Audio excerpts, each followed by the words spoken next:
Bom dia, bom dia, bom dia, bom dia, bom dia, bom dia. Bom dia, Bruno. Aê! É, Deixa eu fazer uma pergunta para vocês. Vocês conseguem ver aquela lousa ali ou não? Roubei da minha filha, emprestado.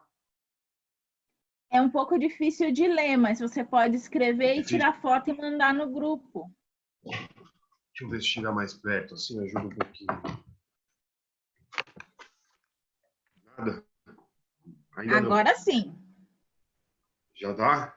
Dá para ver mesmo? Dá. Bruno, eu queria Eu. pedir para você fazer a diferencial, na verdade, descrever essas diferenças do que é uma inconfidência, de uma revolta, sabe esses termozinhos? Assim, às vezes eu ainda me confundo. Ah, vamos nessa. Hoje é o dia disso daí. Vou Tá apresentar bom. para vocês algumas coisas. Ia começar hoje, né, o fim da aula de hoje é sobre alguns levantes que tiveram. Eu falei bastante daqueles que caíram no vestibular, né, do passado, mas o de hoje eu vou falar sobre os que são mais famosos aí, digamos assim. São os levantes nativistas, e aí agora começa com as inconfidências, os levantes da mineração, que já são um pouco mais elaborados, né? Até É, inconfidência, e por aí vai. Vamos lá. muito obrigada. Como é que tá? Imagina. E aí, como é que vocês estão? Temos ainda um Eu tempinho para. também, prof. Como é que vocês estão lidando aí com as aulas? Espera aí que eu estou liberando aqui chat, etc. Como é que vocês estão lidando com os estudos, com as aulas online, com essa gripe aí do corona, gripinha, né? Como se diz aí, do corona, todo esse caos aí que está acontecendo. Aí eu fiquei um pouco preocupada porque minha companheira é a linha de frente, né, o trabalho dela. E há 12 dias atrás ela começou a apresentar sintomas e ela já tem alguns comprometimentos por causa da H1N1 que ela teve. Mas, assim, os sintomas foram melhorando e o teste dela deu negativo, mas isso não quer dizer que ela não tem, porque muitos testes estão negativando, às vezes pelo procedimento inadequado na hora de fazer o teste. Isso está sendo muito comum. Então, assim, a gente fica meio naquelas, né?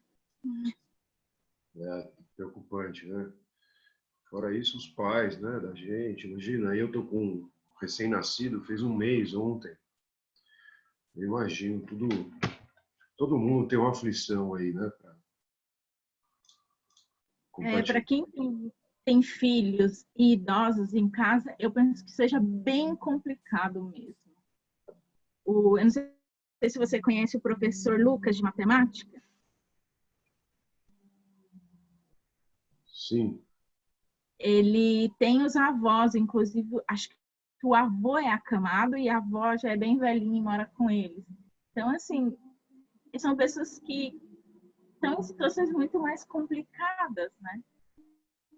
Você que tem filhos pequenos, eu acho que é um desafio mesmo. É. Aqui vocês conseguem ver o PowerPoint, certo? É melhor eu E colocar ele assim ou a tela inteira assim para vocês? Ele aparece tela inteira para vocês Inteira. agora? A apresentação assim para vocês? Sim. E aí, se eu não... Como é que eu pausar aqui, né? Aí eu vou para a lousa. Foi para a lousa? Tá na minha... Não, Agora tá no slide ainda. tá no slide ainda? E aí, como é que eu paro? Aí é que é o problema.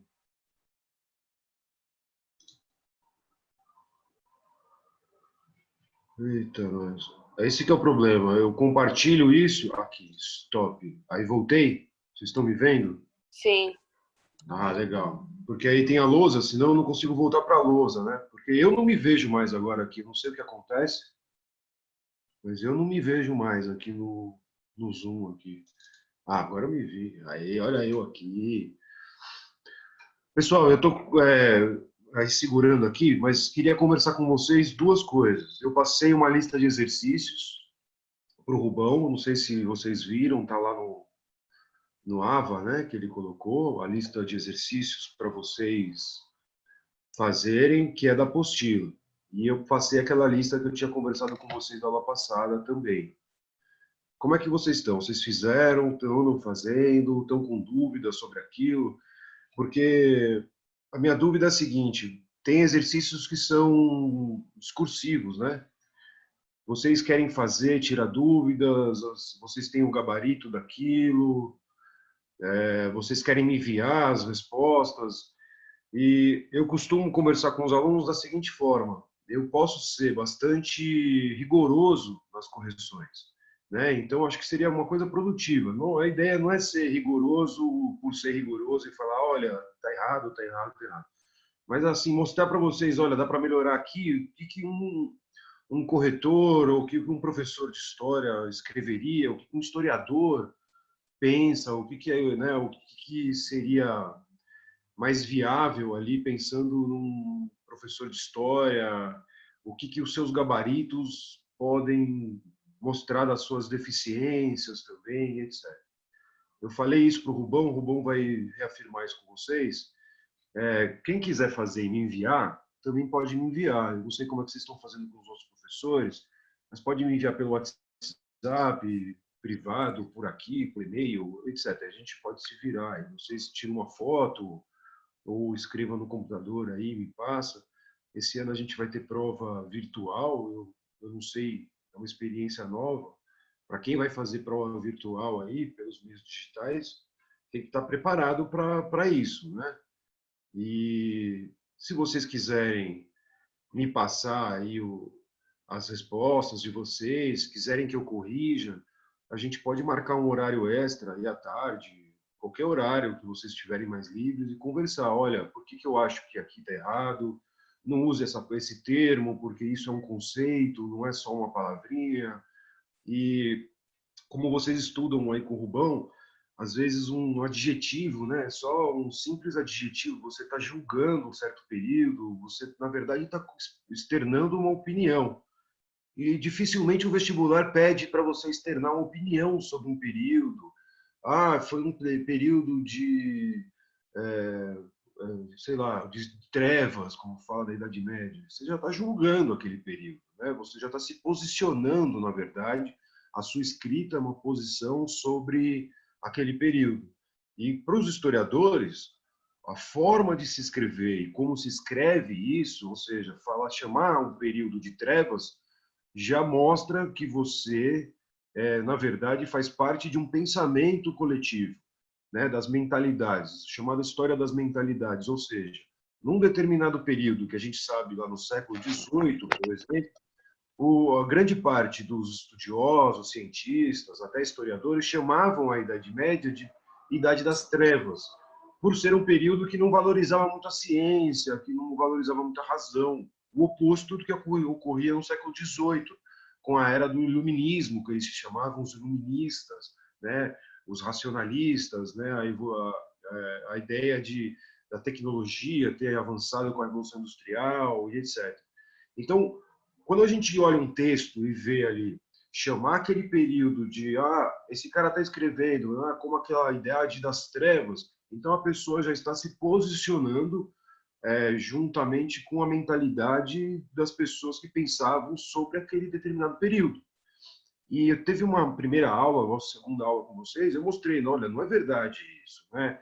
A gente sabe que a Idade Média é um período de efervescência cultural, de cruzadas, disso, daquilo e etc.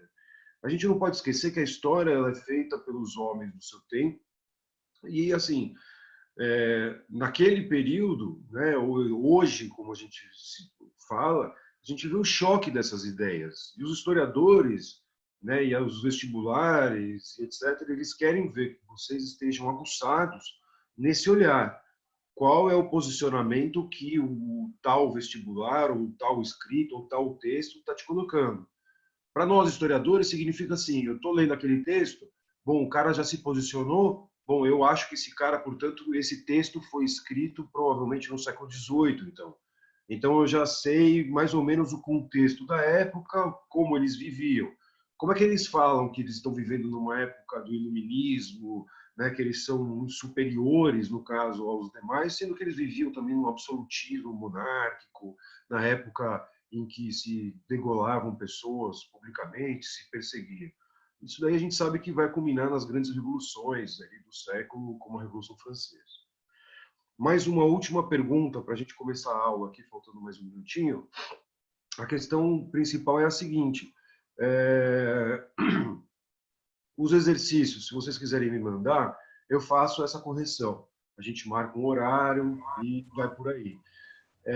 Eu tenho também os PowerPoints e etc. Algumas pessoas, eu quero que vocês me coloquem as dificuldades que vocês têm em história. A gente já teve essa conversa, só que a gente precisa ter cada vez mais. O que vai acontecer de fim de ano, o que a gente espera dos vestibulares, se alguns vão adiar, não vão adiar, isso não é a principal questão. A questão é você continuar estando preparado pelo que vem pela frente. E você estando preparado, acabou, né? O vestibular pode ser em outubro, novembro, janeiro, fevereiro, qualquer mês aí que acontecer a prova, você está lá tinindo para responder esses vestibulares. Ou seja, quais são as principais dificuldades que vocês encontram em história?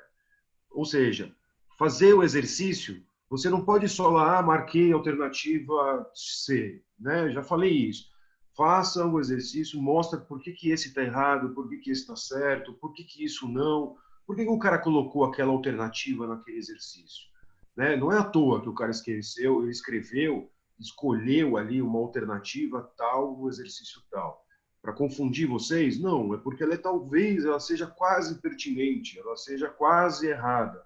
Né? Não é que ela vai induzir ao erro, mas é que ela significa que você possa estar confundindo algum conceito e etc.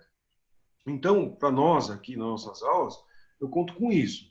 Né? A Isa me pediu agora que eu colocasse, professor, então vamos lá, explique melhor sobre alguns conceitos aí de levantes, conjurações, insurreições, guerras, revoluções, etc.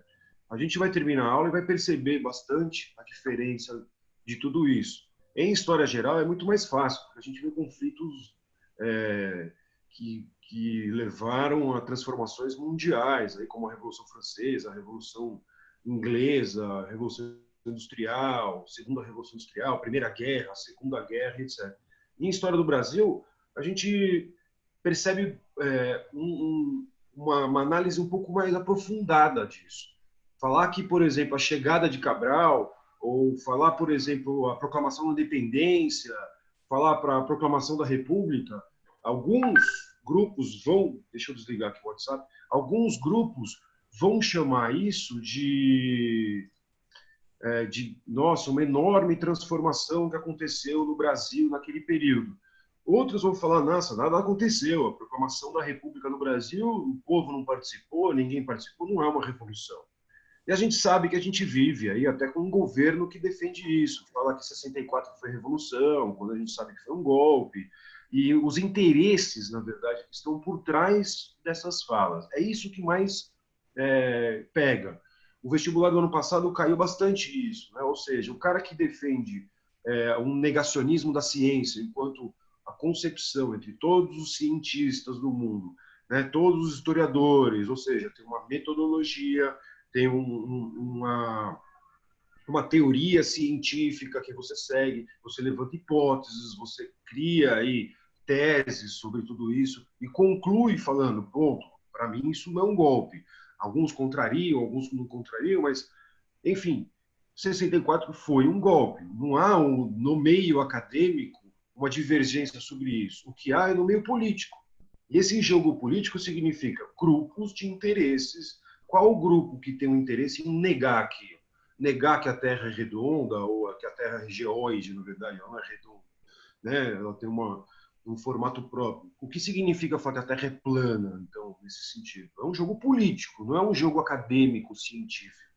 Separar as duas escritas da história, separar tudo isso, para o historiador, não importa muito esse debate. O que importa é que, para o historiador, ele vai olhar e falar assim, a narrativa da história hoje, ela apresenta visões, ou seja, existem aqueles que escrevem sobre um negacionismo científico, defendendo o terraplanismo, negação da globalização, a negação do golpe e vai por outro nome, e por aí vai. São grupos políticos que têm um certo interesse por trás de tudo isso. Falar que tinha um medo comunista, que etc, etc. Outros grupos, que são os acadêmicos, eles superaram isso. Né? Na ciência, igual a gente falar, foi uma revolução, foi um golpe, foi uma insurreição, foi um levante, foi uma guerra, ou foi uma proclamação somente da República, etc, etc. No meio acadêmico, essa palavra passa a ser um conceito que a gente já olha, a pessoa que escreve, portanto, se é golpe, se é revolução, se é isso, faz parte de um grupo que defende certa narrativa. Então, para nós, agora em história, fica cada vez mais claro isso. A gente está indo já para o século XVII, fim do século XVII e XVIII nas nossas aulas, que vai começar aí com a mineração, que é exatamente essa efervescência cultural do iluminismo lá na Europa, e repercute diretamente aqui no Brasil. Então, assim, fechando, e eu vou abrir as perguntas para começar a aula. A gente está ali, falando do período do Brasil colônia ainda, certo? Esse período do Brasil colonial. Muitos nos vestibulares se fala muito mais sobre Brasil República, né? A proximidade que a gente tem da nossa realidade. O que para vocês seria mais interessante? Vocês têm um caderninho de vocês, né? Não dá para ficar só, eu tenho o PowerPoint, não preciso mais ter caderno. Precisa ter um caderno de anotações. Nas minhas aulas aqui virtuais, como que eu posso ajudar mais? Olha, eu tenho o PowerPoint porque facilita a minha aula. Olha, eu quero falar isso, eu quero que vocês tenham esses conteúdos para pesquisar depois. Mas você precisa ter esse exercício de ter o seu caderninho e anotando esses temas e anotando essas falas do professor. Como eu ajudo mais com isso? Eu sei que numa lousa na sala de aula, né, não é uma lousinha igual eu peguei da minha filha aqui emprestada. Lá na sala de aula a gente rabisca de um lado para o outro, eu faço um mapa, apago, ponho o PowerPoint, a gente consegue ter uma dinâmica melhor. Eu vejo vocês ali com carinha de dúvidas ou não, dá tempo de fazer até uma piadinha ou outra, uma indireta, né? Ou fazer até ser irônico. Aqui eu não consigo, né? Eu consigo colocar alguns dados para vocês para a gente refletir.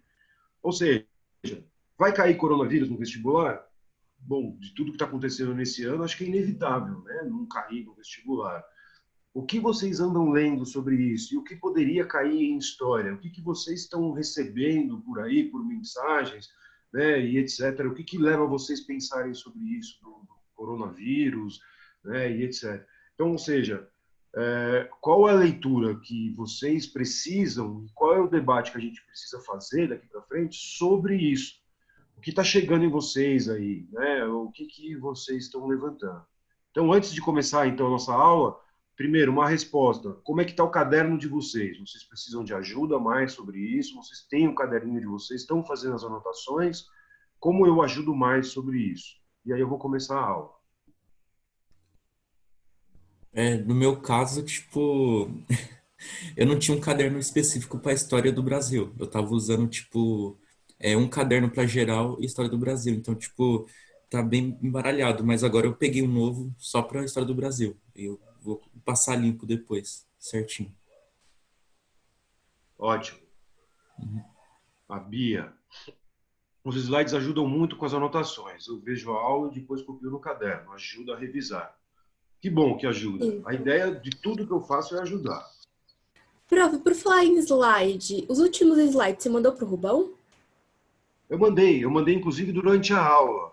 O que eu fiz? O começo, você vai abrir aquele arquivo, vai achar que o começo é a mesma aula passada, mas não é. Eu acrescentei ao final estas últimas aulas. Ou seja, eu vou cada vez mais pegando o arquivo anterior e acrescentando no final cada vez mais coisas.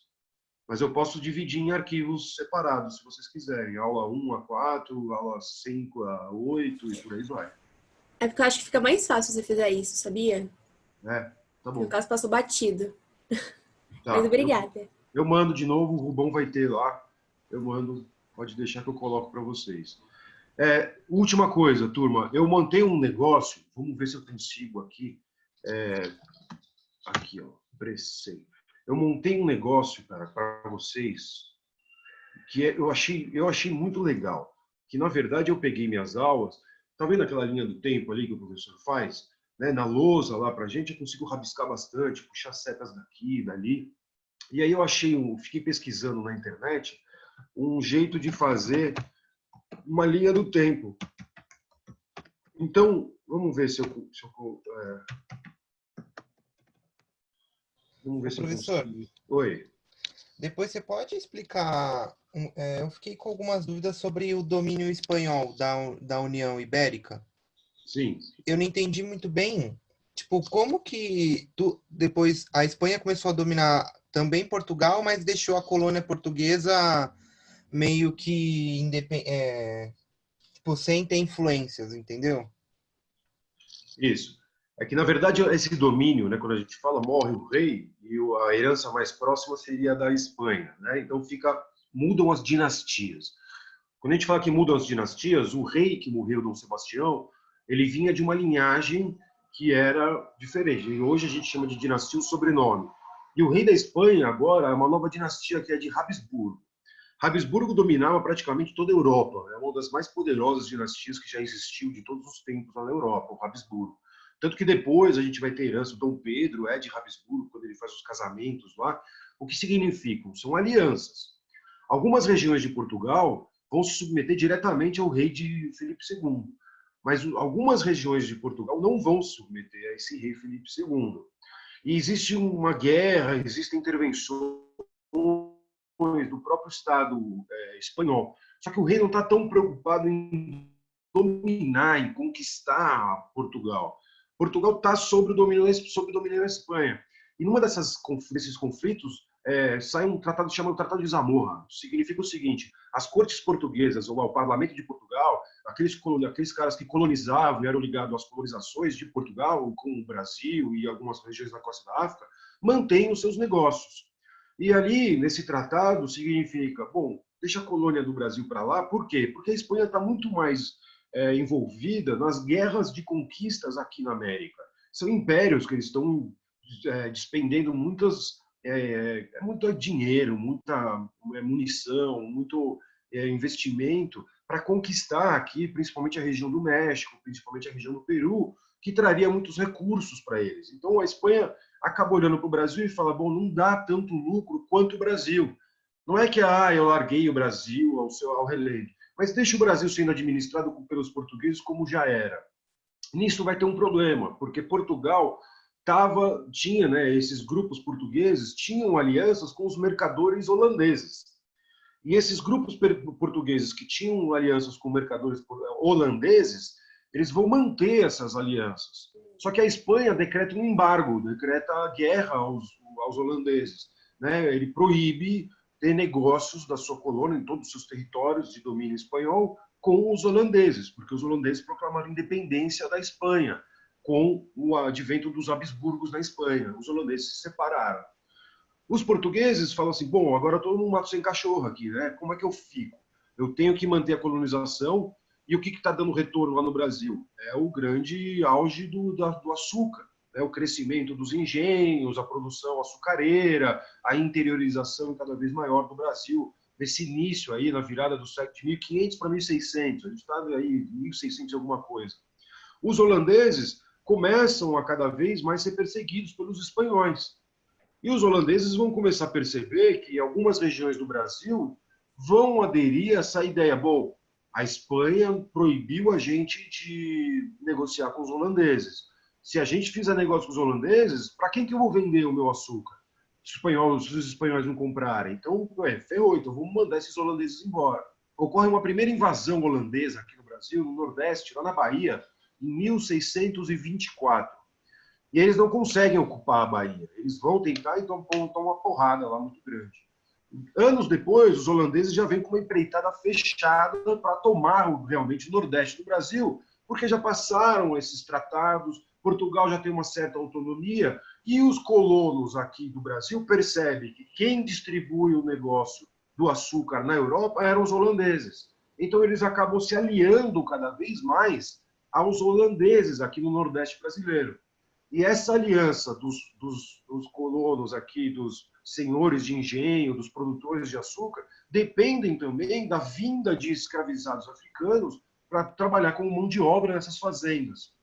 E os holandeses dominaram ali as feitorias no norte da África, no leste da África, na verdade, no oeste da África, certo? Ou seja, ali região da Guiné, etc., onde fornecia muitos escravizados para o Brasil, no caso do Nordeste. Então, os colonos acabam entrando numa sinuca aí, né? Opa, peraí, para que lado que eu vou? Os espanhóis não estão interessados, os holandeses me trazem um lucro. Então, alguns acabam fazendo alianças com os holandeses e outros acabam sendo tomados mesmo pelos holandeses. É o período em que a gente tem uma dominação grande no Nordeste brasileiro pelos próprios holandeses.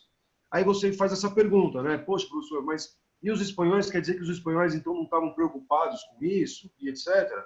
Bom, eles estavam, mas isso é um problema de Portugal, né? Da corte portuguesa, que continua a existir. Existem guerras de tudo isso.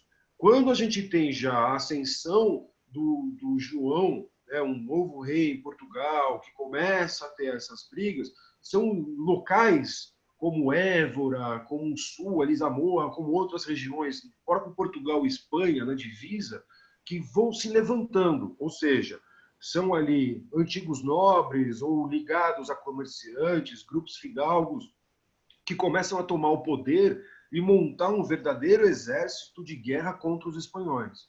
Para o rei da Espanha, é uma história longa, né? Para o rei da Espanha, essa guerra interna não é interessante.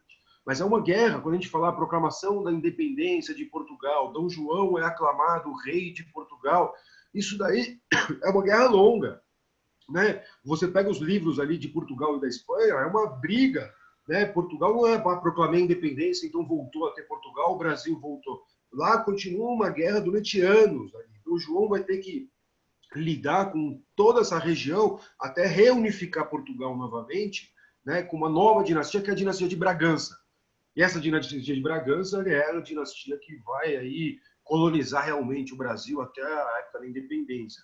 Depois, lá séculos depois, a gente tem a aliança dos Bragança com os Habsburgos.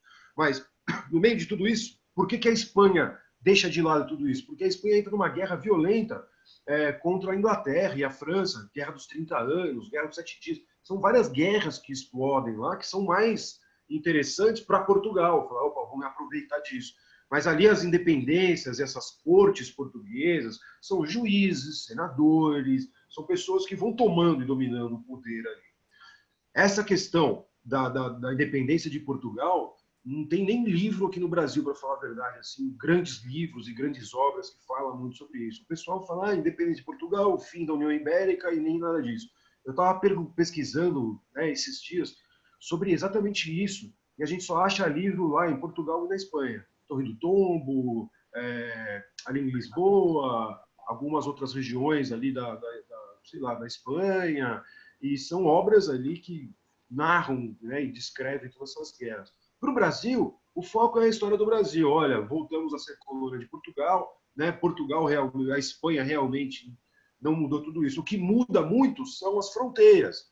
Poxa, aquele tratado de Tordesilhas não faz mais sentido. Então, muitos colonos ultrapassaram as fronteiras. Isso vai levar um atrito, principalmente lá no sul do Brasil, em que expedições missionárias, principalmente jesuítas e etc., montam aldeamentos que vieram de espanhóis em territórios que agora voltou a ser português, e portugueses que montaram aldeamento onde antes era espanhol. Isso vai depender de muitas relações lá entre os reis de Portugal e Espanha, levando a novos tratados, ali, Tratado de Santo Ildefonso, tratados disso, tratados daquilo, que devolve o território a Portugal, que manda os colonos de volta e embora para lá. Tudo bem, Breno? É uma pergunta complexa, você percebe? Ela é bem interessante e vão...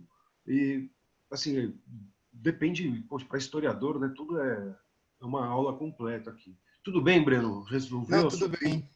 Beleza? Sim, agora eu entendi. Pessoal, vamos tendo um caderno aí para anotar tudo. Os slides são um ponto de partida para a gente ter o caderno. Olha aí, o professor já falou demais. Dá uma olhada nisso que eu fiz aqui, ó. Vamos lá, aqui, ó. Share. Olha isso, chama Precem, tá vendo? Ó, Precem.com. Eu posso inclusive, only you students. Eu posso, collaborator, visibilidade. Password. Vou pôr aqui, ó, vetor 2020. Update settings. Bom, enfim. Se vocês entrarem aqui, ó, chama Precem. Vocês estão vendo a minha tela, gente? Vocês conseguem ver? Estão vendo a minha tela aí? Sim, Bruno. Sim. Sim. Olha isso, o que é isso? Isso daqui é uma linha do tempo. Deixa eu tirar vocês aqui um pouquinho do lado. Isso aqui é uma linha do tempo, ó, do professor. Então, eu cliquei aqui, a ideia de fazer um password para vocês, mas eu não sei, vai ter que criar um link, colaborador, visibilidade. Bom, depois eu descubro isso daí e passo para vocês. O que é isso? É uma linha do tempo, ó. Brasil colônia, primeiro reinado brasileiro, período regencial, então Dom Pedro vai abdicar em 1831 a 1840, a gente tem um período chamado regencial, que o Dom Pedro II é pequenininho. A gente tem o Brasil segundo reinado e depois o que a gente chama de Brasil República, vai lá desde a proclamação da República, 15 de novembro, até os dias de hoje, e por aí vai. Quando termina a linha do tempo grande aqui para vocês, eu coloco dados na linha do tempo. Vocês estão vendo que eu passo o mouse e aparece um monte de dados aqui, que são os dados da nossa aula. Aqui embaixo aparece uma linha do tempo já muito mais cheia de coisas. Começa da esquerda para a direita. Olha aqui em cima onde eu estou com o mouse. Vocês conseguem ver meu mouse. Extrativismo do pau-brasil. Ou seja, início, chegou no Brasil colônia, começa com o pau-brasil. Logo em seguida, a gente tem a cana-de-açúcar. Qual é o problema de eu fazer essa linha do tempo? A cana-de-açúcar não acaba, né? Ela segue até o fim. Mas eu coloquei como se fosse o ciclo do pau-brasil, cana-de-açúcar e o ciclo do ouro, para debater essa história de ciclo do ouro. Tudo bem? A cana não acabou. Até hoje o Brasil exporta aí cana, usa cana e etc. Então aqui são as atividades econômicas. Mostrei para vocês aqui, ó, Gaspar de Lemos, Fernão de Noronha, Gustavo Coelho. Então as primeiras expedições de reconhecimento, de ocupação, de fundação de vilas. Aí a gente já tem, a partir de Martim Afonso de Souza, a gente já tem a ideia de divisão do território e doação, aí, através das cartas de doação e através das leis, né, os capitães hereditários. E aí a gente vai vendo o governo que não deu certo, a gente vai ver estabelecimento do governo geral. Tomé de Souza, Duarte da Costa, Mendes Sá, que a gente conversou. E logo depois a gente vê aí a tal da União Ibérica. Aí volta lá para cima, tá vendo? O tempo, a linhazinha sobe aqui, ó, sobe, linhazinha. É um período no final daqui da União Ibérica, a gente tem as invasões holandesas, de 1621 a 1654. Mais ou menos aqui o final já é a ocupação. A gente tem a restauração de Portugal, dá uma olhada. Desde 1640 até 1668, são 28 anos essa guerra de independência de Portugal, certo? Então é uma longa guerra. E a gente vai vendo por aí. Bom, parece uma bagunça muito grande. O que esse negócio monta para vocês? Brasil colônia, né? Eu vou descer agora. Era mais ou menos aqueles nossos slides, ó. Período pré-colonial, tal. Brasil primeiro reinado. E aí eu vou preenchendo conforme as nossas aulas forem acontecendo. Aqui é a linha do tempo, só que de cima para baixo, em vez de estar de lado igual estava lá em cima. Vai descendo, vai descendo, vai descendo. Segundo reinado, Brasil República. E aí a gente sabe, né? República da Espada, República Oligárquica, Vargas, redemocratização, ditadura e nova república. Aí vem tudo descrito, tudo aquilo que estava ali, um abaixo do outro. Extrativismo no pau-brasil, escambo, Gaspar de Lemos, Fernando de Noronha, Gonçalo Coelho, Martim Afonso de Souza, cana-de-açúcar, capitanias hereditárias, tudo aquilo que está no PowerPoint que eu fiz para vocês, eu fui colocando aqui e anotando mais outras coisas. Uso algumas imagens. Governo geral, Tomé de Souza, tal. Governo geral, Duarte da Costa. Governo geral, Mendes Sá, tal. Período da União Ibérica, morte de Dom Sebastião. Aí, quando ele fica grande, ele vai na guerra e tenta lá expulsar os mouros na batalha. Invasões holandesas, na Bahia, em 1621, e a ocupação holandesa de 30 a 54. Restauração de Portugal, a Guerra de Independência de Portugal, de 40 a 68. Dom João IV, portanto, é conhecido como restaurador da dinastia de Bragança. A independência era a cidade da Espanha, que era governada pelos Filipe II de Habsburgo, que contou com uma longa disputa de Dom João IV e acabou sendo aclamado rei de Portugal. E aí tem uns quadros. Esses quadros, essas imagens, tem tudo um link. Se você clica, depois aparece o link para você pesquisar na internet, onde está esse quadro, essa obra, etc.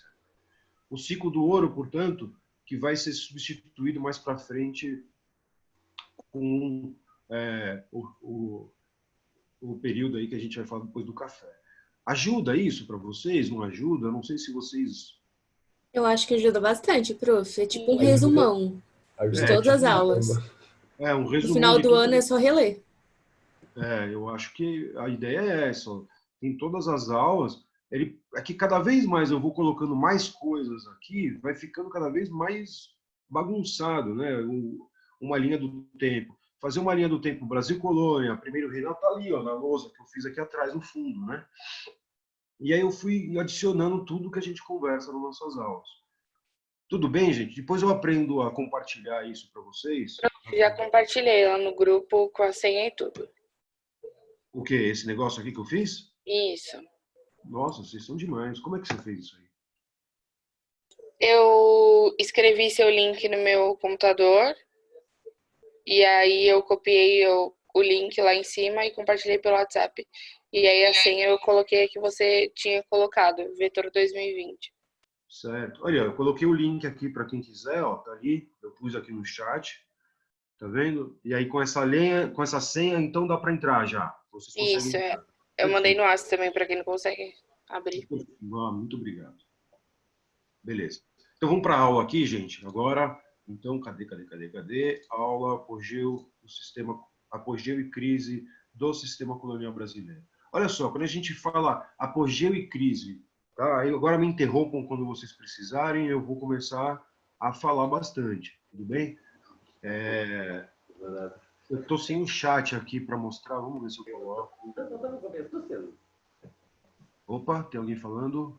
Quem tá assistindo Chapolin Colorado? Eu pensei que alguém falando comigo, olha só. É o Chapolin. Bom, apogeu e crise do sistema colonial brasileiro. O que eu quero falar com vocês é o seguinte. A gente falou, então, portanto, né, do período que a gente fala de Brasil colonial, Brasil pré-colonial e etc. Começa com essa grande ascensão da cana-de-açúcar. O que seria o apogeu e o que seria essa crise do sistema colonial brasileiro? Como que a gente chama de apogeu? Bom, o sistema colonial significa que essas terras, como colônia de Portugal, renderam e se transformaram como uma baita base de exploração, um lugar extremamente protegido, né, que era de Portugal, como a gente está percebendo, apesar das invasões, apesar das tentativas de ser tomado pela Espanha, apesar de ser tomado pelos holandeses, pelos franceses, alemães e por aí vai, a gente sabe que o Brasil, aí, a grande maior parte, é uma colônia brasileira, portuguesa. Então, ou seja, o que seria esse apogeu do sistema colonial? Ocupação portuguesa, deu certo. Por mais que o sistema de capitania não tenha dado certo em todas as regiões, a ocupação e esse território é português. A gente sabe que a defesa de território deu certo, porque veio o holandês, tomou um pedaço, mas foi expulso. Teve Espanha, mas acabou. Teve francês, foi expulso, ocupou. E a exploração.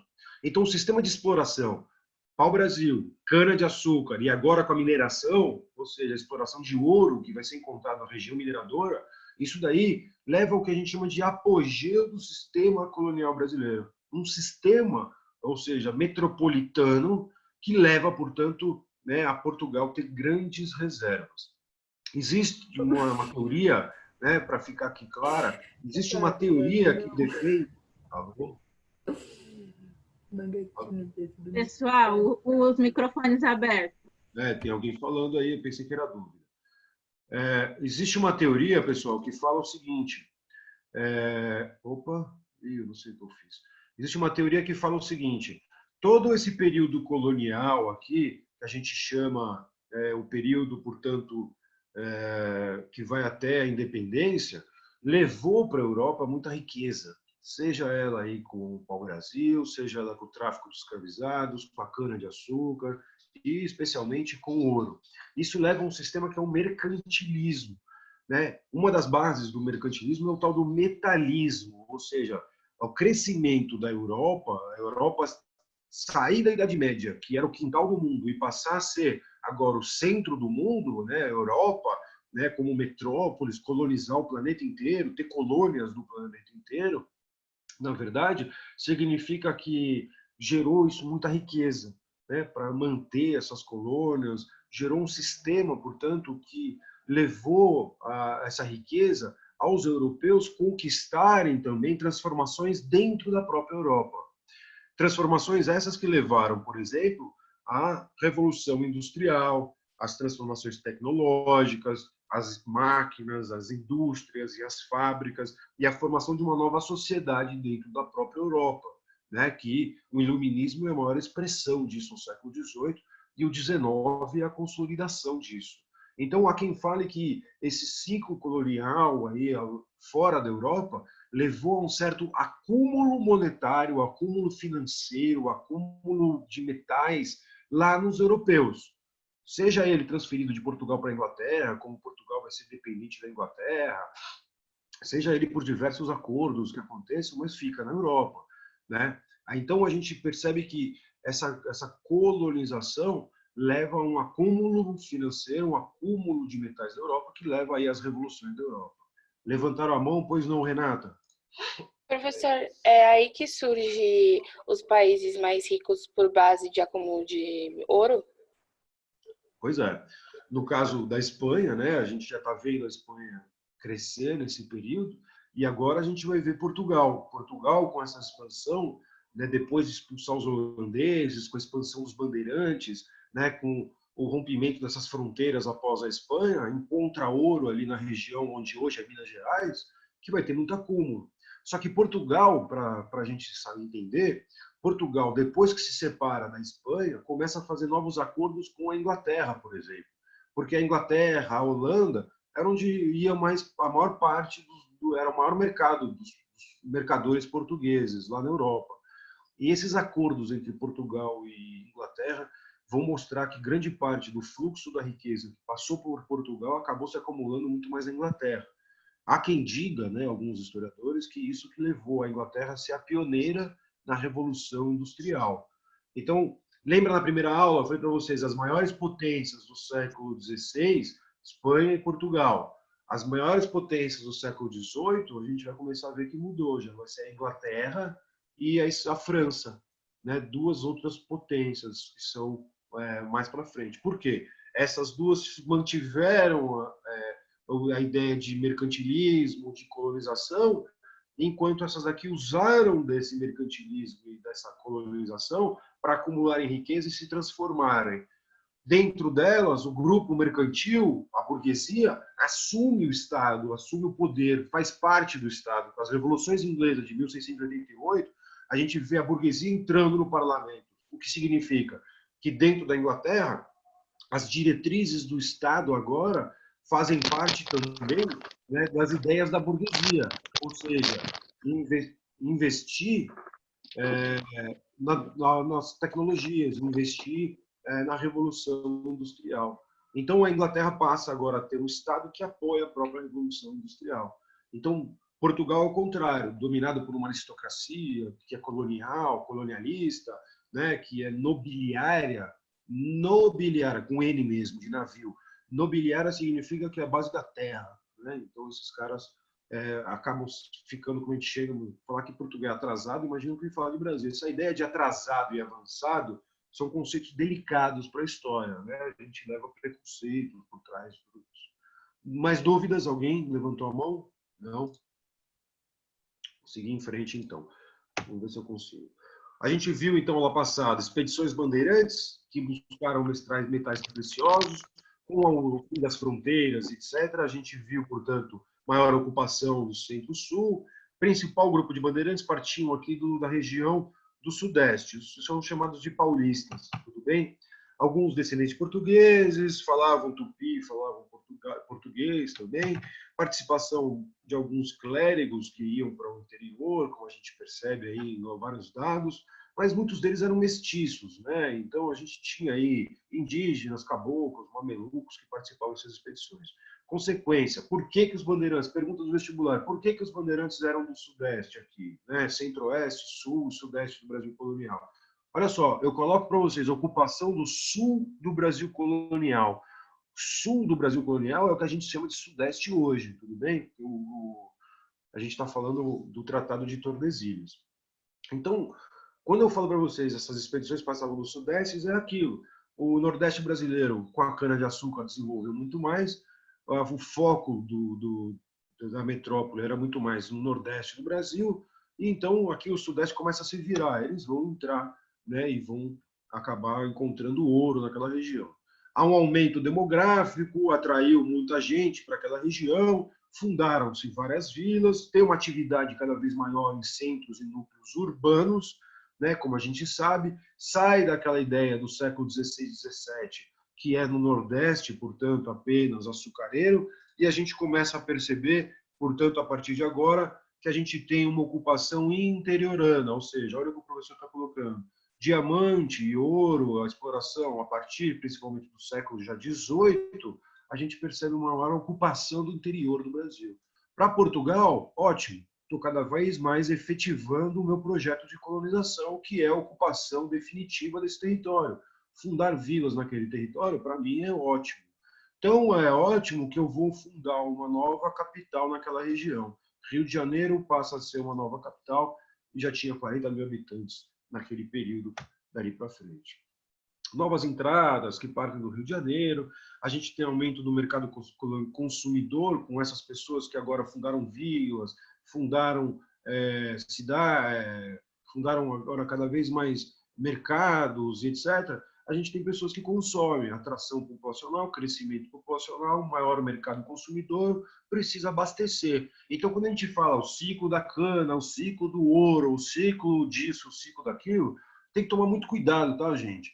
Porque os vestibulares costumam agora falar muito mais, e aí, meu, quem que abastecia esses caras? Como que eles comiam? Né? E aí, e o arroz e feijão? E aí, a mandioca? E aí, a carne? Como que era? Né? E como que eles se vestiam? Então, precisa, sim, ter algodão, precisa ter couro, precisa ter carne, precisa ter mandioca. Então, pequenos produtores também, né, começam a se desenvolver nesse mesmo período. Muito diferente do início, em que muita coisa era importada, mas agora a gente tem um aumento muito grande da população, então a gente tem um aumento muito grande de produtores. E nesses produtores significa que tem uma maior integração entre as regiões do Brasil colonial. Ou seja, cara que vai pegar lá gado lá do sul, poxa, do sul tem os pampas, uma grande produção de gado ali, um terreno plano, fácil, né, de ter gado ali para ter uma pastagem, uma região muito próspera aí para a pecuária. E o que vai fazer com que esses caras falem, pô, tem um mercado ali que está precisando, então vamos levar para lá. No norte, nordeste do Brasil também, né, precisa de algodão, precisa de tudo isso. Ou seja, maior integração regional da colônia, o oposto daquele inicial que a gente tinha no período do açúcar.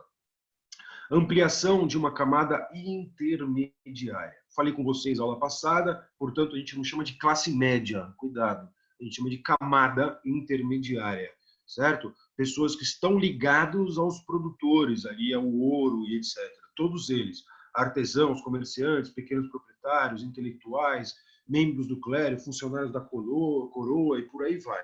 Todos eles ligados, portanto, ao desenvolvimento do ouro. Por que que atraiu muita gente? Porque o investimento inicial não era alto, como era montar um grande engenho. A possibilidade de eu achava, se eu achasse uma pepita muito grande, eu ficava rico rapidamente. E poucas ferramentas. Você não precisa de ter um engenho, você não precisa de grande grupo de escravizados, etc. Mas formam-se ali grupos muito poderosos também. Então enriquecem alguns e começam a surgir um núcleo de pessoas muito desenvolvidas. Aula passada, acho que eu terminei com isso, com esse slide para vocês, mostrando para vocês que a economia açucareira era muito diferente, então, portanto, da economia mineradora do século XVIII. Quando a gente fala de apogeu aí do sistema colonial, a gente está percebendo que essa atração populacional, a maior ocupação interiorana, a maior geração de lucro, portanto, para a metrópole. A cana-de-açúcar ela não acabou, né? Tanto não acabou que ela continua, portanto, daí para frente. Dúvidas? Tudo bem até aqui, pessoal?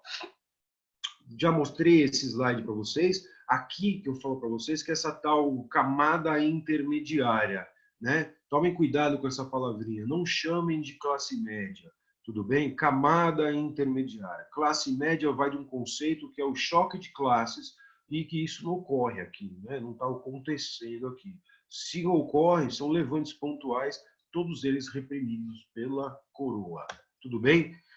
Como que Portugal tomou essa região do ouro? Portugal vai começar a tomar medidas para cada vez mais controlar essa produção do ouro, essa extração do ouro que ocorre aqui.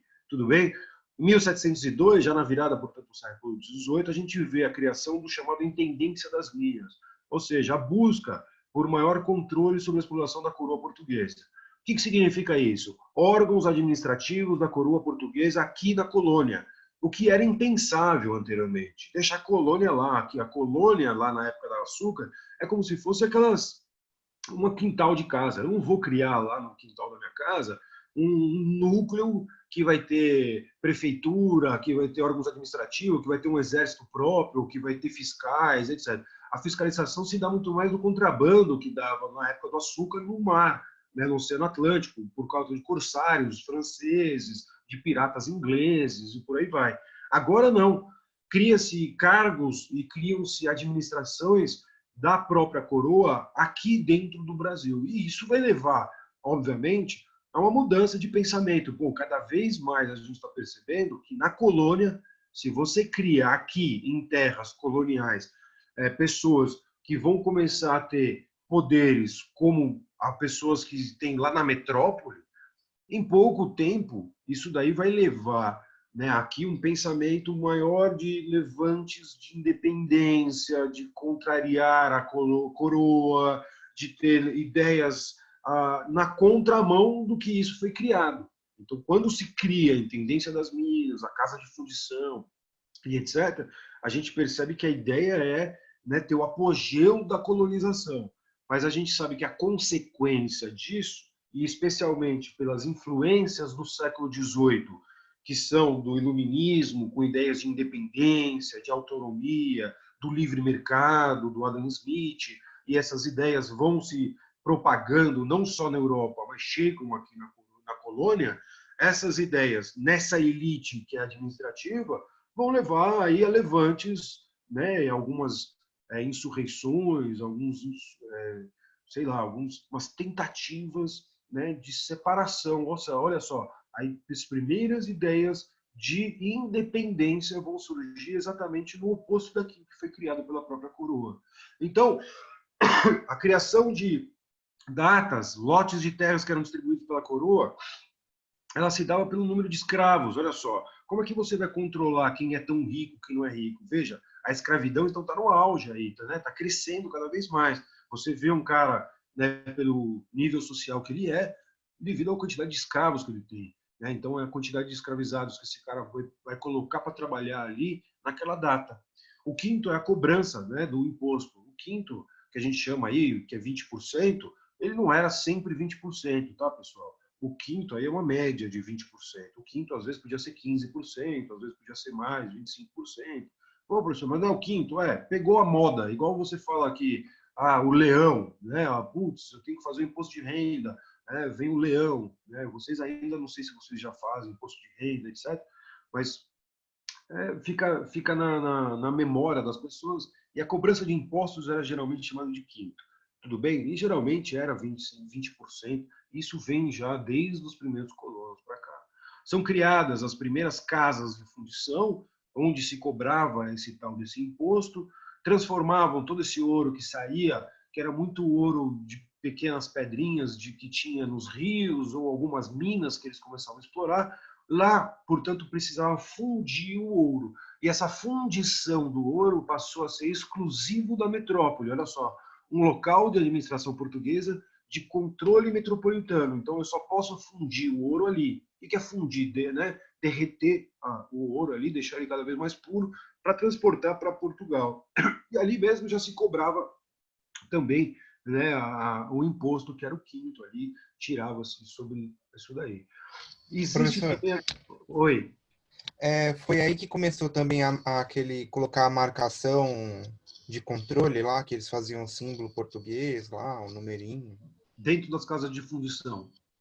Foi aí que se inicia, né? Foi aí sim. Ali, dentro da casa de fundição, dentro desses locais que existem, né, essas primeiras regiões aí. Para quem já foi e para quem vai um dia, eu estou falando ali de Ouro Preto, Mariana, São João del Rei, né, uma região que é riquíssima, né, dessa parte, dessa época. Quem conhece Minas Gerais, quem conhece aquela região, nossa, aquilo lá é um paraíso, né? Para estudar essa época, a gente está falando daquilo, dali, Ouro Preto, Mariana. Para quem vai prestar vestibular ali, olha, foquem nisso que cai, todo ano cai alguma coisa, né, nos vestibulares de lá. Então, era assim, ou seja, era aquilo que a gente falava, né? Tem uma barra de ouro com o brasão da coroa. Então, aquilo significa que aquela barra já foi fundida e já foi cobrada o quinto e já pode ser levada, portanto, para Portugal. Obviamente, a gente sabe, né, que tem os ataques, a gente não tem... Se até hoje a gente vê aí o perigo nas estradas, os ataques que existem, né, passa no jornal, imagina naquela época, o que não ocorria. Então, tinha que ser expedições, imagina assim, no meio de uma expedição, você levando diversas barras de ouro para o litoral, saindo lá de Minas Gerais até chegar no Rio de Janeiro, se você é atacado por indígenas ou sei lá, por ladrões, por pessoas, imagina, você se deu mal, né, em tudo isso. Então, a ideia de você só poder fundir o ouro em um local que é estritamente do próprio governo significa a tentativa de acabar com essa roubalheira aí, com essa fraude, né, que existia, né? Ou seja, essa ideia, o que eu quero dizer aqui, só para fechar isso, que o contrabando, do tráfico, isso daí, né, é uma coisa que sempre existiu aí, eu falando desde os corsários na época do açúcar, eu estou falando agora da época do ouro, então o que a gente chama de ilegal e etc, isso aí sempre existiu, né? Eu falo isso mais para acabar com aquelas ideias que fala muito aí no Zap Zap, que quem criou a corrupção no Brasil foi o PT do Lula, né? Isso daí já foi até tema de vestibular. Tudo bem? David, mais alguma dúvida? Não. Professor, desculpa, como que era a economia, tipo, na época? Era por moeda? Era por ouro mesmo? Como que funcionava o sistema de trocas? Eu tô meio perdido nisso. Aqui no Brasil, se diz, ou lá em Portugal? Nos dois, como que funcionava? Na Europa, a troca de moedas, elas acabam sendo centralizadas pelo banco e por uma moeda nacional, principalmente após a unificação de Portugal, quando eu coloquei para vocês, principalmente quando a gente está falando aí a virada aí para a Idade Moderna, né, a fundação desses Estados Nacionais. Então, vai ter uma moeda única, vai ter uma língua única, e eles vão começar a ter essa ideia de nacionalidade e é um controle efetivo. Existem os fiscais, né? E existe um lugar próprio da coroa lá da metrópole que faz isso. Na colônia, logo de início, não tinha tanto controle sobre isso. A gente falava muito do escambo e etc. Agora, com o ouro, a circulação começa a ser muito maior. Então, começa a ter uma circulação muito grande de moedas por aqui, né? Moedas de prata, moedas de ouro, por aí vai. A troca é muito maior. A gente percebe que tem muita gente aqui. Imagina, o cara criou uma padaria, o cara é um engraxate. A gente está vendo uma elite se formar em uma outra região. E esses caras começam a ganhar o dinheiro. Falam, opa, peraí, se eu abastecer esse cara aqui que enriqueceu, seja do que ele quiser, vou construir uma casa. Então tem um engenheiro ali, um construtor, vai ter um trabalhador ali de obra, vai ter um escravizado que vai poder conseguir comprar uma liberdade. A gente começa a perceber que tem uma circulação maior de moedas aqui. Isso não significa que não tenha trocas, contrabando e por aí vai, certo? Tinha uma circulação. A economia, ela funcionava dessa forma, né? Tinha um banco que vai ser controlado lá em Portugal, mas quem regia tudo isso era o centro das vilas aqui, tá? No centro das vilas é onde ficava tudo. Mais ou menos o que a gente chama hoje de poupa-tempo, ali na Praça da Sé. Lá ficava também o pelourinho, né, o lugar onde se açoitavam os escravos. Lá ficava ali um pau ali no meio, onde amarravam os escravizados e dava chicotada. Ali também era onde se degolavam as pessoas que faziam coisas julgadas erradas, etc., eram condenadas. Ali também tinha uma prisão atrás da prefeitura. Ali também tinha um lugar onde se depositava dinheiro. Era mais ou menos um prédio, né? Dois, três prédios, uma praça de frente para uma igreja ou duas igrejas ali naquela região que controlavam toda aquela sociedade. E ali também se documentava bastante disso, né? Tinham documentos que eram exigidos pela coroa para levar depois para fazer toda essa contabilidade para provar para Portugal quanto entrou, quanto saiu, né? Então a gente vê muito dessa relação. Eu vi mais mão levantada aqui. Eu só não sei quem é. Professor, então, tipo, havia particularidades regionais, então, no sistema de trocas. Posso dizer assim? Ah, sim. Olha só, a gente está falando do Nordeste brasileiro com a cana, agora nessa região de Minas e São Paulo, Rio de Janeiro, com o ouro, aí um pouco de diamante, mas nas demais regiões que a gente percebe não tem, né? Então, você ir lá para o interior, fazer uma troca com os indígenas, lá no Maranhão, pegar algodão, lá na região ali do sul do Maranhão e etc., ou lá no sul com a pecuária, a gente tem uma relação um pouco diferente. Tem troca monetária? Tem. Mas a ideia é você ter em casa um cofre, juntar dinheiro, acumular, ou então você ter uma conta no banco que mostra os milhões que você tem. Isso não existia naquela época, né? Isso vai ser mudado muito com a revolução, após a Revolução Industrial, após aí o sistema financeiro, bancário mundial. O Brasil vai ter banco quando Dom João vier para o Brasil, certo? Os primeiros bancos criados no Brasil aqui. Então a gente sabe que só com 1810, lá quando Napoleão invade Portugal e ele vem para cá. Então a ideia de Portugal, vamos criar um banco no Brasil, significa que o Brasil vai poder emitir a própria moeda e etc. E tal. Não, peraí, tem que ter um limite, né? Lembra, isso aqui é uma colônia de Portugal, né? Então, por ser colônia de Portugal, existe uma limitação aqui.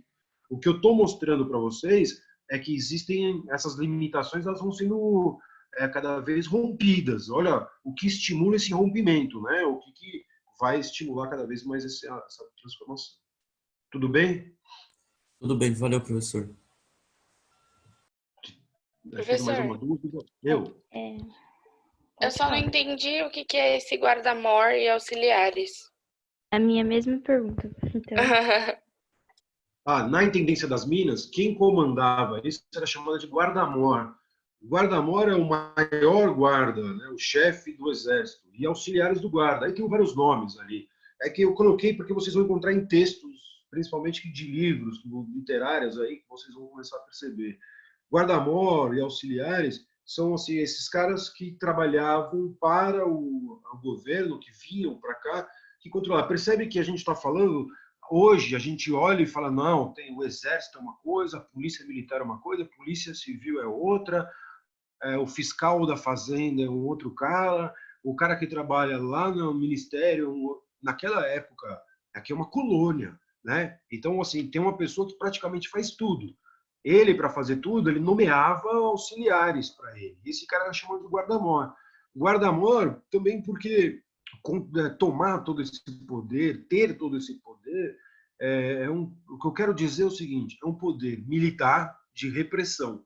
Pô, eu vou cobrar o ouro, você vai pagar, acabou. Se você não pagar, eu tomo. Não tem essa. Você não vai explorar ouro aqui, senão eu te mando embora. Essa terra é de Portugal. Então, essa colônia aqui, esse lugar aqui, esse ouro, ele está sendo extraído para gerar riqueza para Portugal. Não é para desenvolver a colônia. Eu não estou assim, legal, teve uma vila, fundou vila, teve gente indo para lá, mas a gente tem também uma limitação de Portugal. E essa limitação fica muito clara quando a gente perceber que lá em Portugal teve um terremoto, por exemplo. Teve um terremoto que assolou Portugal nesse período aí do século XVIII. E muita gente fugiu de Portugal, falou, perdi tudo em Portugal, atacou aqui um terremoto e eu vou buscar minha vida, a reconstrução da minha vida onde? Pô, estou sabendo que lá no Brasil tem uma oportunidade. Se eu achar ouro numa terra lá, eu fico rico. Então os caras estão achando ouro e mais ouro ali. Então eu vou lá para o Brasil. E nesse momento o próprio Brasil, o próprio rei de Portugal fala, peraí, vamos proibir a galera de ir para o Brasil. Então, assim, é uma dinâmica, né? A gente está falando de um século inteiro, né? Então, começa aqui com os guarda-mor, mas a gente tem chamados dragões, que são os caras que vinham para cá, os dragões, hoje são os dragões da independência, que a gente fala. Esses dragões, portanto, são os caras que são soldados reais que vinham com os brasões para cá, né, com uma bandeira, com tudo isso. Chegavam aqui, cobravam imposto. Pô, muita gente corria, falando, eu vou fugir disso tudo. Eu achei uma pepita de ouro. Se eu conseguir vender no mercado paralelo ali, fazer um contrabando, vender por fora, para mim tá ótimo. E tinha gente que não, olha, essa data é minha e essa coisa é minha. Então eu tenho um lote de terra, eu sou da elite, recebi do rei de Portugal o direito de explorar essa terra, eu tenho que pagar uma quantidade de ouro, senão o rei vai lá e me tira essa terra.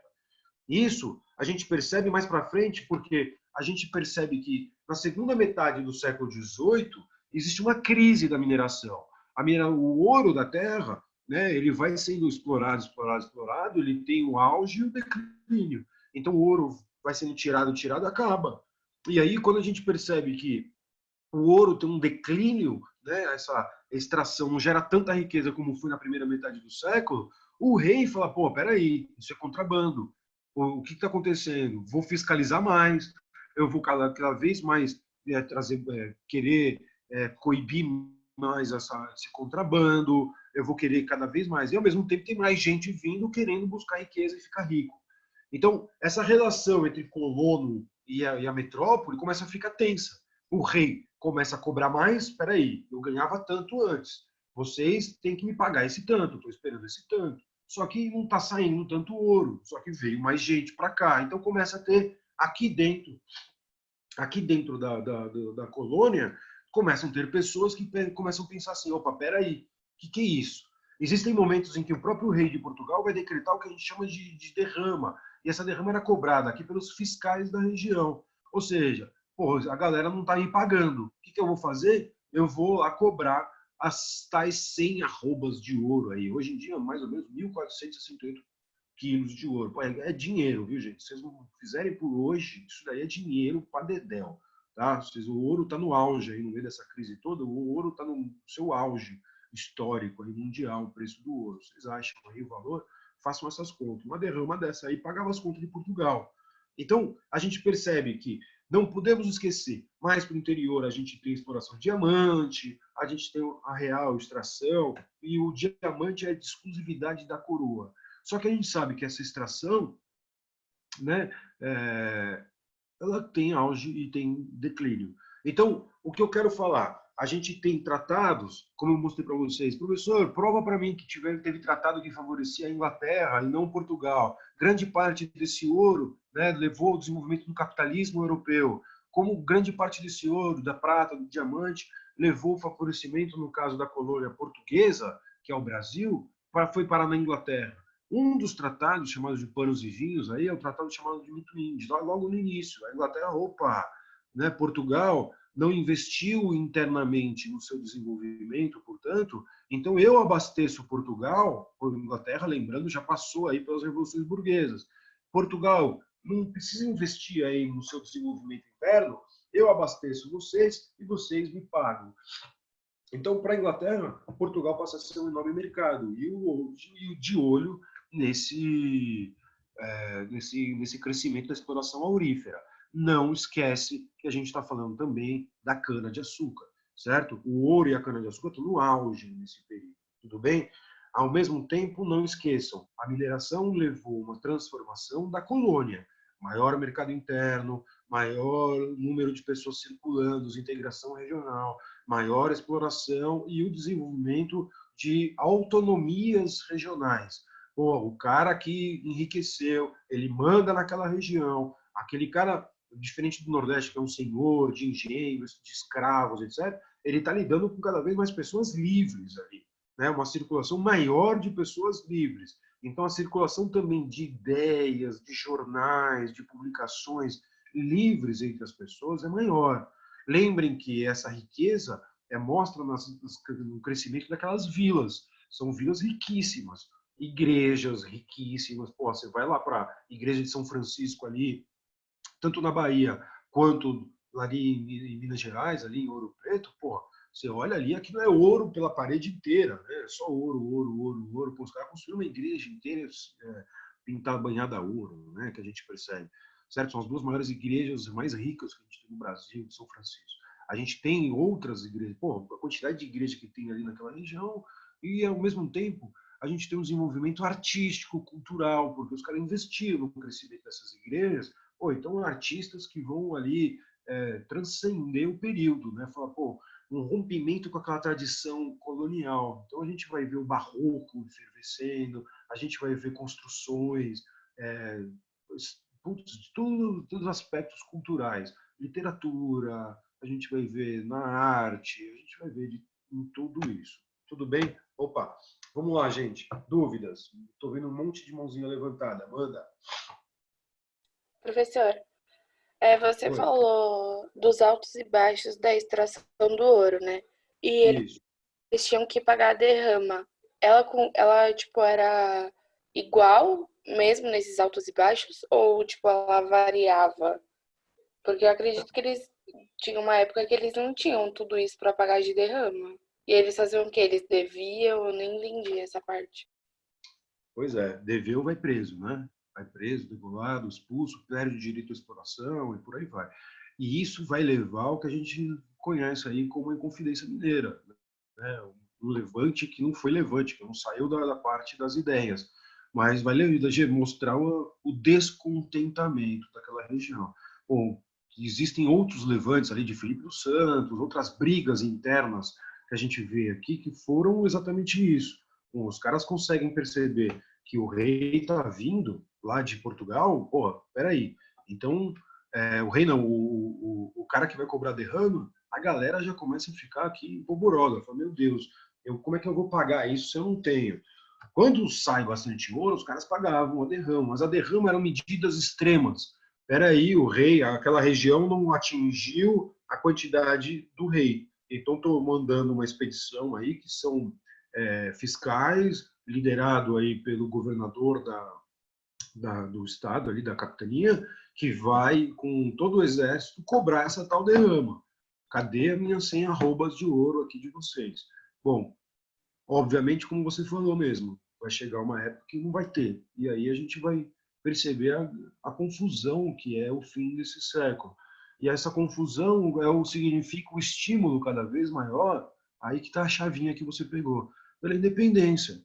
Bom, a gente está desenvolvido, tem vila, tem uma administração, tem tudo isso, por que que a gente não se separa de Portugal, então? Né? Por que que a gente não começa a pensar nessa ideia de ter um desenvolvimento autônomo?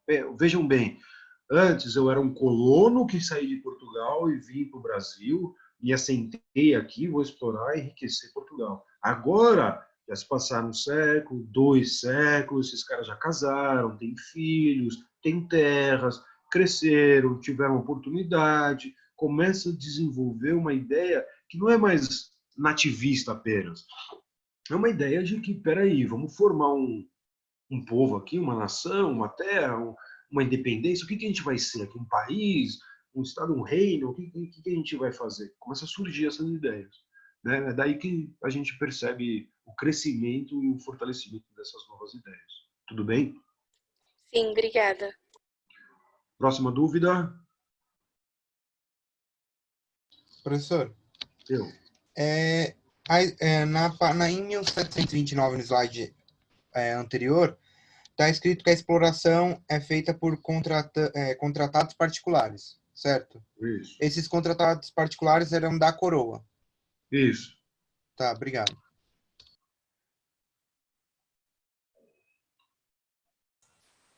Professor, Oi.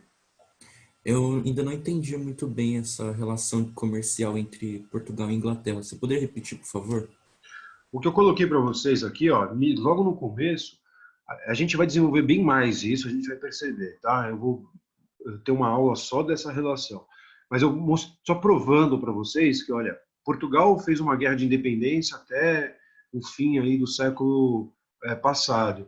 E agora, entrando nesse novo século XVIII, Portugal começa a fazer alianças com aqueles que eram inimigos da Espanha para se fortalecer. Bom, eu me separei da Espanha, a Espanha é poderosíssima, tendo suas colônias, eu preciso agora me aliar a novos mercados na Europa. Para onde que eu vou vender essa cana? Para onde que eu vou investir agora todo esse dia, essa riqueza que eu estou tendo? E uma grande potência que surge e está buscando novos mercados nesse momento é a Inglaterra. A Inglaterra, 1688, encerra ali as revoluções burguesas, que a gente chama. A Inglaterra, portanto, com as revoluções, ela instaura um parlamentarismo monárquico, certo? Então, na Inglaterra, o parlamento começa a limitar o poder do rei. Não é um absolutismo total como é nas demais regiões da própria Europa. Então, tem mais poder a burguesia dentro da Inglaterra. O que significa isso? Que a Inglaterra tem, além do seu investimento interno, da burguesia, no seu desenvolvimento tecnológico, que vai levar à Revolução Industrial, a Inglaterra também começa a buscar novos mercados para vender os seus produtos frutos dessa transformação industrial. Então, Portugal, que é o interesse da Inglaterra, durante as guerras a Revolução Burguesa da Inglaterra, durante essas guerras burguesas dentro da Inglaterra, tem uma grande guerra da Inglaterra com a Espanha. Não sei se vocês lembram disso. Uma das rainhas lá, que se dizia de herdeira do trono da Inglaterra, era casada com o rei da Inglaterra. Não sei se vocês se lembram disso. E o rei da Inglaterra manda ela pastar e casa com uma outra. É a reforma protestante dentro da Inglaterra, certo? Então, quando a gente vê esse rompimento da Inglaterra com a Espanha e Portugal rompendo com a Espanha, a aliança entre Portugal e Inglaterra se dá mais próxima. O que eu quis dizer é o seguinte: Portugal não investe como a Inglaterra no seu desenvolvimento interno de manufaturas, indústrias e etc. Portugal mantém todo. Para que eu vou investir nisso daí se eu tenho colônias que me trazem muita riqueza? A Inglaterra, ao contrário, faz toda essa revolução. E a Inglaterra, portanto, como ela agora passa a ser uma grande produtora industrial, ela precisa vender esses produtos industriais. E Portugal tem muita riqueza trazida das suas colônias, seja ela aqui no Brasil, ou na África, ou na Ásia. Então, esse acordo comercial entre Inglaterra e Portugal é positivo para os dois nesse sentido.